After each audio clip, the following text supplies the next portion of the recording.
कैसे से समझे इतिहास का संकलन कहाँ से हुआ है। तो इससे पहले हम कि 4 जगह संकलन हुआ, धर्मग्रंथ, ऐतिहासिक ग्रंथ, विदेशियों के विवरण, पुरातत्विक संबंधी साक्ष्य, ये एक-एक करके आएँगे आपके, ठीक है? तो अभी धर्मग्रंथ में जब हम पढ़ रहे हैं, तो धर्मग्रंथ में हमने ये काल पढ़ लिए इसके। अब इसके बाद धर्मग्रंथ से मिलने वाली जो है महत्वपूर्ण जानकारियाँ कैसे मिले। तो अब इनके बारे में एक-एक के बारे में ऋग्वेद जहाँ से क्वेश्चन बनते हैं, ठीक है?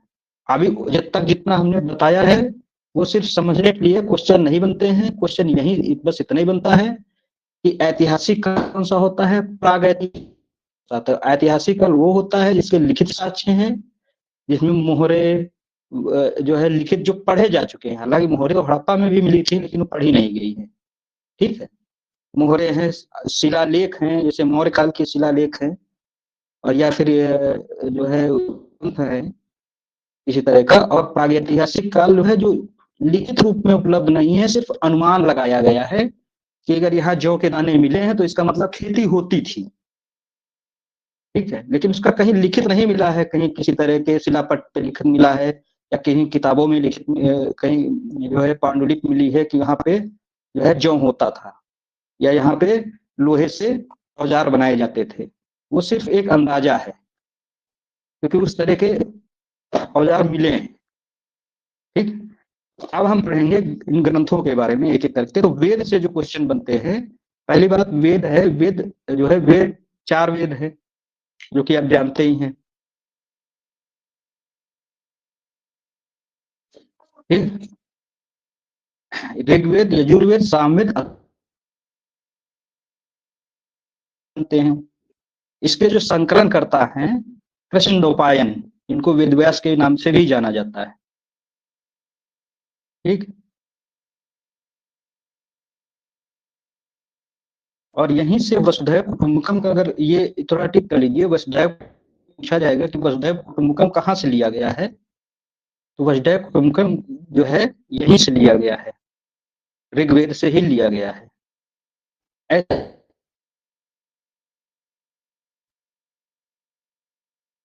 यही यही 4 वेदों को ये भी पूछा गया क्वेश्चन है कि वसुधैव कुटुंबकम कहाँ से लिया गया है। ये आए वेद के पार्ट में आते हैं। जैसे पहला पार्ट है ऋग्वेद, ठीक है। तो यहाँ पे ऋग्वेद में क्रमबद्ध ज्ञान के संग्रह को ऋग्वेद कहा गया, ठीक। अब वहां पे हमने क्या पढ़ा था, वहां पे अब भूल जाइए आयुर्वेद में क्या पढ़ा था, क्योंकि आयुर्वेद में जो हमने वेद पढ़े थे, यहाँ के वेद पढ़े थे, दोनों अपनी जगह पे सही हैं, ठीक है। वहां का जो पढ़ने का लिखने का दृष्टिकोण था वो अलग था, यहाँ पे पढ़ने लिखने का दृष्टिकोण ऐतिहासिक है। इसलिए वहां का छोड़ दीजिए, यहाँ से शुरू करिए, क्योंकि वहां पे आप अगर यहाँ पे पढ़ेंगे और वहां पे जो पढ़ के आए हैं, जैसे ऋग्वेद का काल माना है, अभी डॉक्टर साहब ने बताया कि 4000 के आसपास, 3000 से 4000 के आसपास क्वेश्चन में आ गया, 4 से 6000। अगर वहां से यहाँ आ गया क्वेश्चन, इस पोर्शन में आ गया और ऑप्शन रहा 4 से 6000, तो अब उसको टिक करेंगे तो आपका क्वेश्चन गलत हो जाएगा। और अगर ऑप्शन नहीं रहा तो आप कंफ्यूज हो जाएंगे। 4 से 6000 डॉक्टर साहब ने बताया था, लेकिन यहाँ 4 से 6000 तो ऑप्शन ही नहीं है हमारा कोई, तो यहाँ 1500 से 1000 ही सब, ठीक। पहली बार ऋग्वेद में आते हैं, इसमें 10 मंडल 1028 सूक्तियां हैं, 10 मंडल 1028 सूक्तियां हैं। शायद ही कभी पूछा जाता, मंडल पूछ लेते हैं, 10 मंडल सूक्तियों के बारे में शायद ही कभी पूछा जाता। बालखिल हमें तो याद है, क्योंकि हम बहुत दिनों से पढ़ रहे हैं। आप लोग याद कर सके तो याद कर लीजिए। और बालखिल पाठ के 11 सूक्त अलग से हैं, मतलब इसमें मिले हुए हैं बालखिल पाठ। बालखिल पाठ क्या है ये मुझे नहीं पता, लेकिन मैंने रट लिया है ये, ठीक। और ऋचाएं कितनी हैं, 10,462 ऋचाएं हैं, ठीक। ये इनकी संख्या है, अगर याद कर सके तो याद कर लीजिए। अब ये आगे आता है, इसी में देखिए, अलग से नहीं बताऊंगा क्योंकि अलग से बहुत विस्तृत हो जाएगा, बहुत विस्तार है इसमें। इसमें जो है, इस वेद के ऋचाओं को पढ़ने वाले ऋषि को होत्र कहते हैं। ये इंपॉर्टेंट है, इसको टिक कर लीजिए, होत्र, ठीक है। ऋचाओं के पाठक को जो पाठक करता था, जो या वो वेदों का जो उच्चारण करता था वो होत्र कहलाता था। ठीक है, इस वेद से आर्यों के विषय में जानकारी मिलती है। ठीक, इसमें क्या किया गया है, जो इतिहास का है लुसेंट में बहुत ही जो है एकदम सारांश दे दिया गया है। तो इसमें जो दिया है वो इम्पोर्टेंट ही दिया है, ऐसा नहीं इसमें कुछ छांट ज्यादा नहीं सकते, लेकिन उसमें से भी बताएंगे कि जो जो आते हैं, जो जो कभी कभी आते हैं या जो अक्सर आते हैं वही। अब अगली लाइन में देखिए, विश्वामित्र द्वारा ऋग्वेद में तीसरे मंडल में सूर्य देवता सावित्री को समर्पित गायत्री मंत्र है, इसको टिक कर लीजिए। ठीक है, नवे मंडल में सोम देवता का उल्लेख है, बहुत बार आया है। ये हाल ही में तो नहीं आया है लेकिन बहुत बार आया है। ठीक है, अपने और सोम देवता, और सोम देवता कौन थे? सोम को क्या कहते हैं डॉक्टर साहब? चंद्रमा। चंद्रमा ये चंद्र देवता थे। जी। क्योंकि एक जगह सोम का शायद मतलब उससे मदिरा से भी लगाया जाता है, सोम का लेकिन यहाँ पे चंद्रमा का है। हाँ, सोम का वो आगे मतलब यहाँ मिलेगा पर अभी। चंद्रमा है, वैसे जल और पृथ्वी सब लिया जाता है। तो इससे जो है, इसके 8वें मंडल की हस्तलिखित ऋचाओं को खिल कहा जाता है, इसमें पहले से ही लगा हुआ है, कलर किया हुआ है। ठीक, 8वां मंडल याद रखना है, खिल कहा जाता है। इसका कोड याद कर सकते हैं, आ खेलें। हाँ, ये कोड अपने आप बना लीजिए आप। हाँ, इसमें कोड वगैरह तो मुझसे भी नहीं बनता, और जो आपको सरल लगे आप कोड याद कर सकते हैं तो। और अच्छा, इसमें आगे चातुर्वर्ण समाज की संकल्पना का आदि स्रोत ऋग्वेद के 10वें मंडल में। चातुर्वर्ण आप जानते ही हैं, वही क्या होता है चातुर्वर्ण, यही वर्णक्रम, ब्राह्मण क्षत्रिय शूद्र। हाँ, तो उसका जो है बेसिक आइडिया यहीं से उठाया गया है, ऋग्वेद से ही 10वें मंडल में है। ठीक है, और कहाँ कहाँ से उत्पन्न है तो बचपन से सुनते आ रहे हैं, कौन कहाँ से पैदा हुआ है। ठीक है, इसे पढ़ना है। अब अगले उस पे आते हैं, इसमें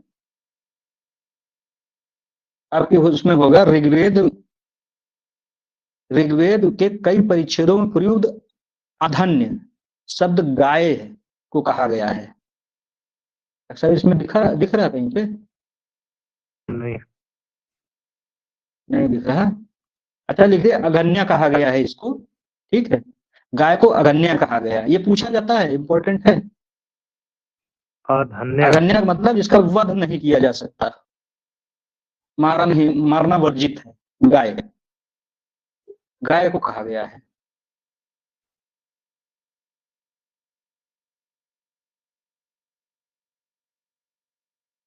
अच्छा, इसके बाद इसमें जो मेरे बुक में दिया हुआ है, ईसा पूर्व और ईस्वी की जानकारी दी है। आपको ईसा पूर्व ईस्वी जानकारी है या मैं बता दूं? नहीं, बता दीजिए। देखिए, ईसा का जो जन्म हुआ था उससे पहले की चीज को बीसी कहते हैं, या अभी नए उसमें बीसीई कहते हैं, बिफोर क्राइस्ट ईरा, या बीसी या बिफोर क्राइस्ट। ठीक है, ये आज से लगभग लगभग 2200 साल पहले की बात है, जब हम शुरू करते हैं पहली शताब्दी, दूसरी शताब्दी, तीसरी शताब्दी, इसके पीछे की। इसका कारण भी था ईसा पूर्व का, कि उन्होंने जो है अपना जो भी माना हो, पृथ्वी की आयु मान लीजिए 500 वर्ष मान ली, इसकी 500 साल है, इसके बाद नष्ट हो जाएगी। तो उन्होंने काउंटिंग शुरू कर दी, 1 2 3 4। अब पता लगा काउंटिंग शुरू कर दी, पृथ्वी खत्म, ये खत्म, डिस्ट्रॉय ही नहीं हुई। फिर क्या हुआ कि इसको डिवीजन कैसे किया जाए, तो उन्होंने फिर जो है ऐसा किया, कहा कि अब जो है, जब से प्रभु ईसा मसीह जो उनके जो थे, तो प्रभु ईसा काउंटिंग उन्होंने करना शुरू किया कि यहाँ पे हम डेडलाइन मानेंगे बात की काउंटिंग कर लिए। तो 1 2 3 4 5 6 7 8, उसके पहले वो माइनस में मानते गए। तो यहाँ पे तो 1 2 3 4 5 6 7 8 चलता है, वहां पे क्या चलता है, माइनस में चलता है। तो जितना ही आप जाएंगे, जैसे पहली शताब्दी ईसा पूर्व, तो इसका मतलब ईसा से पहली शताब्दी मतलब नया है। ठीक है, उससे बाद जाएंगे ईसा पूर्व, मतलब वो पुराना है, उससे पुराना है।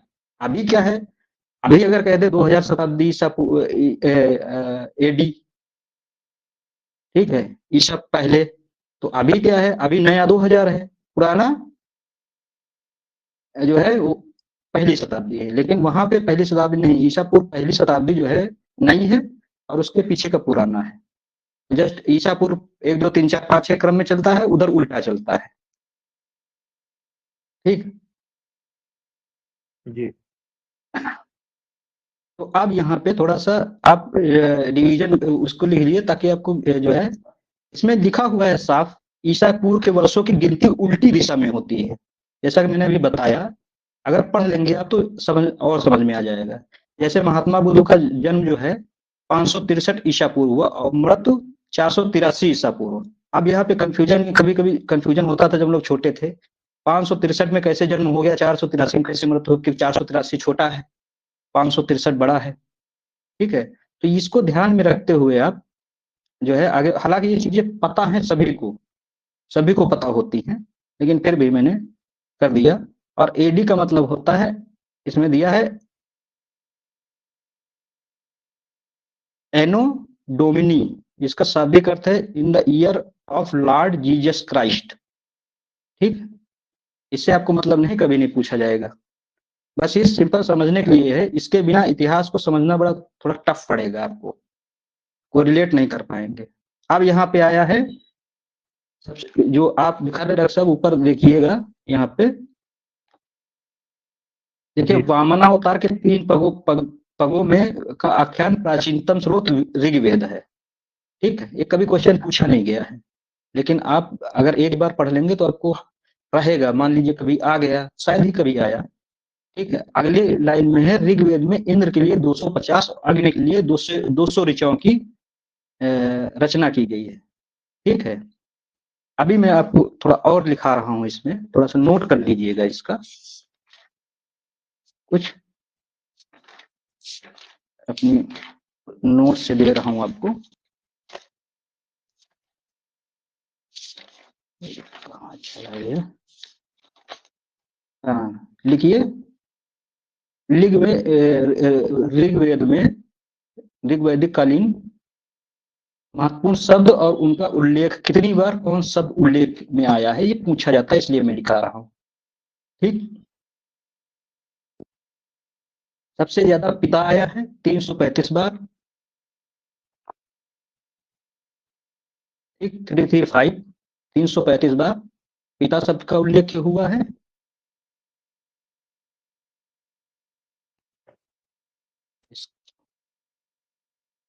इंद्र का 250, सॉरी पहले जन लिखिए, ये आपने लिख लिया पिता 335 बार, और जन शब्द आया है 275 बार। सब पिता और ये भी यही अभी आयुर्वेद में ही सब जितने हैं, इसी में से सब मिल जाएंगे, आपको ढूंढेंगे। लेकिन चूंकि इसका कोई रिलेशन नहीं है ना आयुर्वेद का, इसका जैसे भगवान धन्वंतरी है, और तमाम सारे जो हम लोग पढ़ते हैं इसमें, अब मुझे तो इतना नहीं डीप में जानकारी है, लेकिन जब आयुर्वेद का इतिहास पढ़ते हैं, तमाम सारे नाम मिलते हैं, वो सब इसे मिल जाएंगे, कौन किसका पिता, कौन किसका क्या। तो ये जब उसमें विवरण दिया हुआ है, तो यही घूम घूम के आते हैं, फलाने इसके पिता हैं, तो काउंट कर लिया, हाँ पिता शब्द आ गया। अश्विनी कुमार के पिता कौन है, ये हैं, उसमें काउंट में आ गया एक। इस तरह से पिता का विवरण आया है, पिता शब्द का विवरण आया है, सिर्फ शब्द लिखिएगा, पिता शब्द। ठीक है, 335 बार। जन आया है, जन शब्द आया है 275 बार। इसके बाद आता है इंद्र 250 बार। ये पूछे गए क्वेश्चन है। ठीक है, अग्नि का, ठीक, शब्द का उल्लेख है।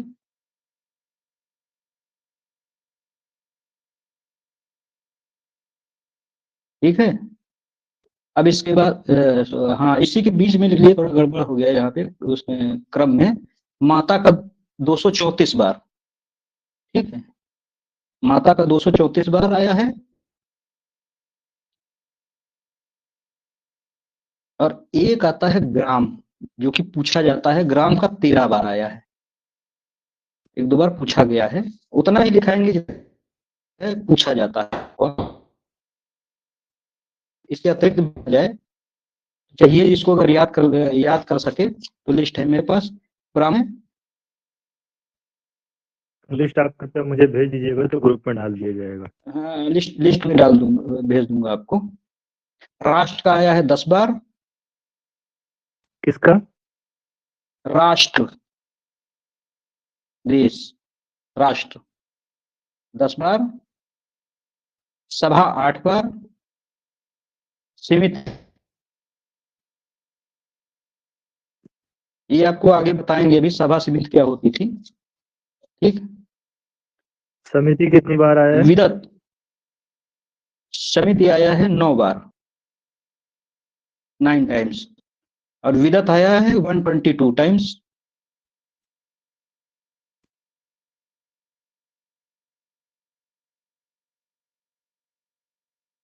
ये मिलेगा नहीं आपको ढूंढने से, ना इसमें लुसेंट में मिलेगा ना कहीं मिलेगा, याद रखिएगा। नेट पे शायद मिल जाए, वो भी एक एक करके, लिस्ट नहीं मिलेगी। पिता शब्द कितनी बार आया है? पिता शब्द विदत 122।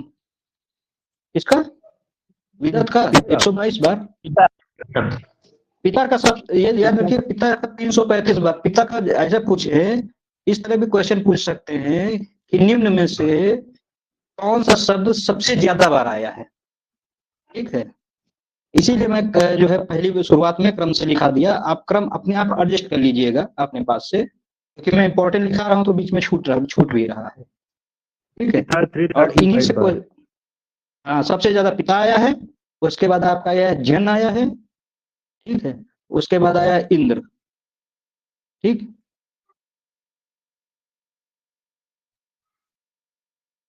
जन से मतलब क्या होता है? जन यही व्यक्ति से संबंधित, या आगे हम बता देंगे, भी आएगा विवरण। व्यक्ति है या जन कोई कबीला है, इस तरह से, क्योंकि जन एक कबीला भी था। ठीक, गंगा का आया है 1 बार, यमुना का 3 बार आया है।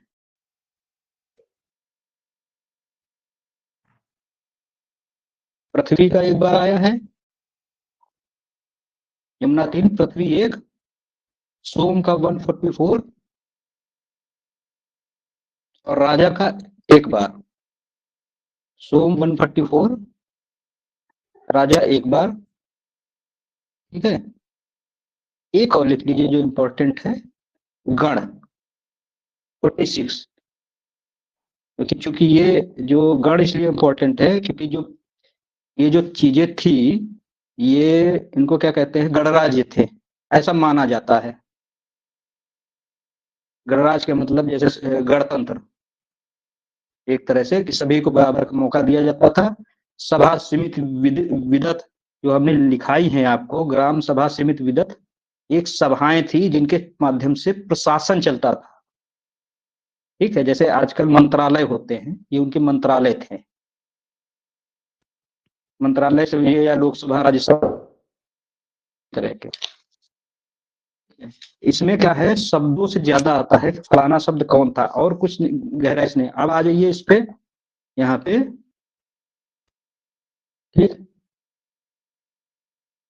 अच्छा, इसके ऋग्वेद के ब्राह्मण भी है, उपद है, ये जो उपनिषद वगैरह, ये हम आगे आपको बताएंगे। इसमें भी कहीं ना कहीं इसकी लिस्ट दी होगी, क्योंकि इससे क्वेश्चन बहुत बनते हैं। नहीं दी होगी तो मैं प्रोवाइड करवा दूंगा आपको।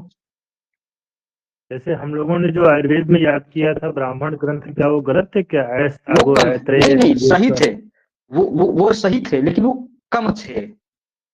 अच्छा, आप बता रहे हैं वो सही थे, लेकिन वो कम ग्रंथ थे। ओके। हाँ, अच्छा, ठीक है, हम आपको एक एक चीज दिखाते, थोड़ा लिखिए, स्पीड हो जाए, स्पीड, गति तेज हो जाए तो बता दीजिएगा, टोक दीजिएगा, क्योंकि जो मैं बता रहा हूँ ये शायद इसमें लुसेंट में भी होगा। हम्म, अच्छा, इसका तो एक पार्ट ही अलग है, हड़प्पा कालीन।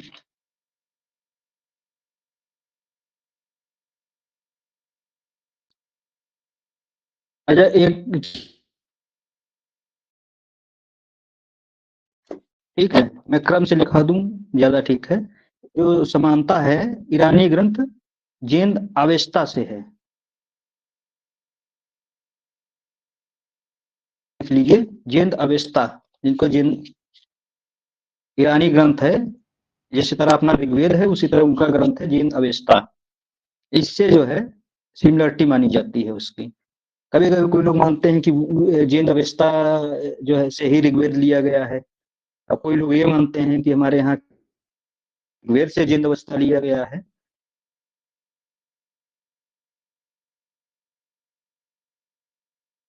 अच्छा, एक महत्वपूर्ण चीज है जो आपको, ये आगे कहीं होगा इसका विस्तार से, अच्छा नहीं दिया इसमें, छोटा छोटा दिया है।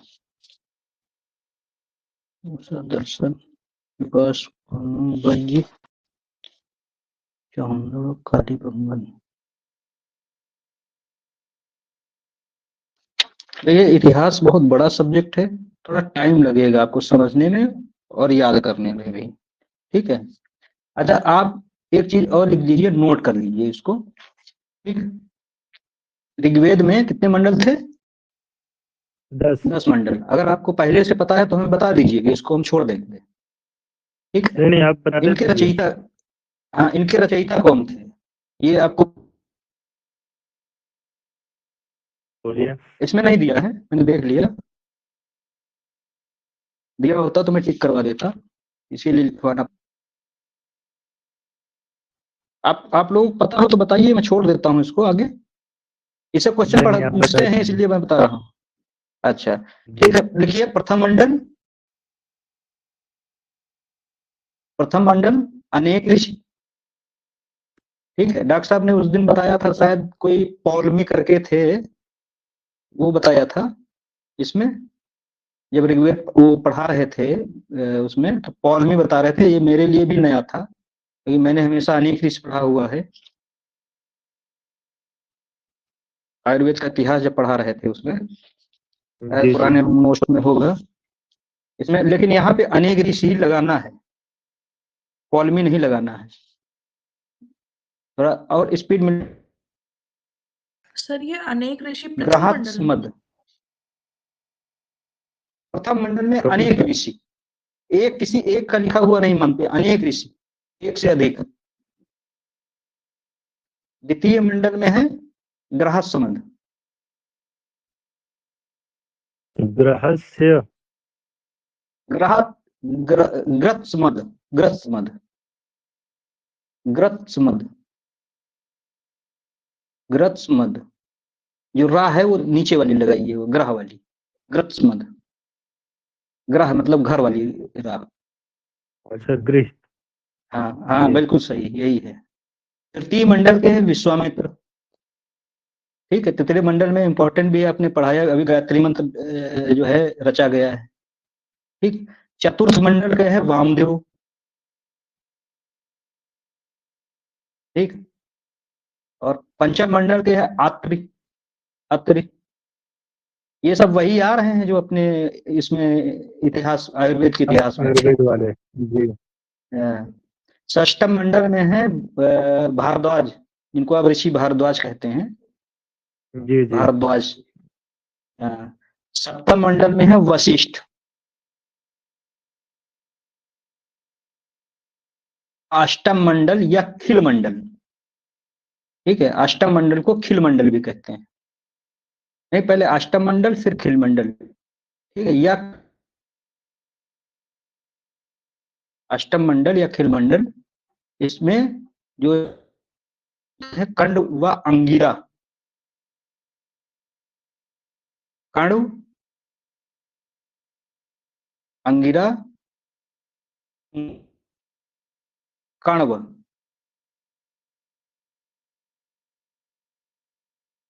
हाँ, यही है, ठीक है, कण्व व अंगिरा।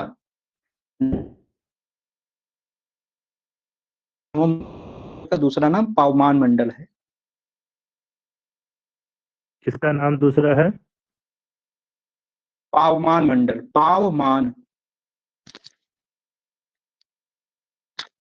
नौवे नौवे का नाम है ये। हाँ, नवे मंडल का नाम पावमान मंडल, नवे मंडल को पावमान मंडल भी कहते हैं। पहले तो 1 2 3 4 5 6 मंडल ऐसे ही आते हैं। ज्यादातर इधर खिल मंडल को पूछा गया, पावमान मंडल कभी नहीं पूछा गया है नाम। लेकिन ये सीधे सीधे आता है नव मंडल के रचयिता कौन थे। या अभी आगे जब बताएंगे हम कुछ इंपॉर्टेंट, उसमें नव मंडल में क्या हुआ ये सब हम बताएंगे। नव मंडल को पावमान मंडल भी कहते हैं। इसको अनेक ऋषियों ने लिखा है, अनेक ऋषि। ठीक है। दशम मंडल है आपका, दशम मंडल अनेक ऋषि ने विभाजन जो किया गया है, वर्ण विभाजन या वर्ग विभाजन, कुछ भी कह लीजिए आप। ठीक, ये है। और अब इसमें एक चीज लिख दीजिए,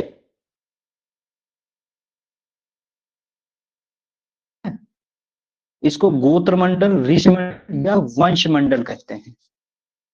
तीनों शब्द आते हैं, मंडल से लेके सप्तम मंडल तक। किसको फिर से सेकंड रिपीट कर दीजिए। सेकंड मंडल से लेके 7 मंडल तक, 2 to 7 मंडल को सामूहिक रूप से गोत्र मंडल, ऋषि मंडल या वंश मंडल कहते हैं। ऋषि मंडल या वंश मंडल ये उनके उपनाम है, ऋषि मंडल। इसका कारण ये, इनमें लगभग लगभग सभी ऋषियों ने ही लिखा हुआ है, आत्रि, वामदेव, विश्वामित्र, इसीलिए इसको ऋषि मंडल भी कहते हैं। ठीक। अब जरा एक इंपॉर्टेंट 1 2 क्वेश्चन और लिख लीजिए।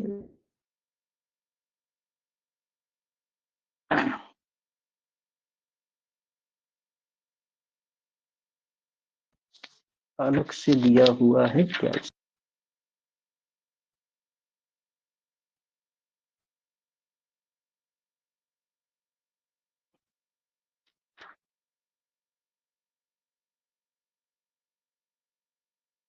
अच्छा, गायत्री फिर से बोलिएगा। गायत्री मंत्र की रचयिता विश्वामित्र जी।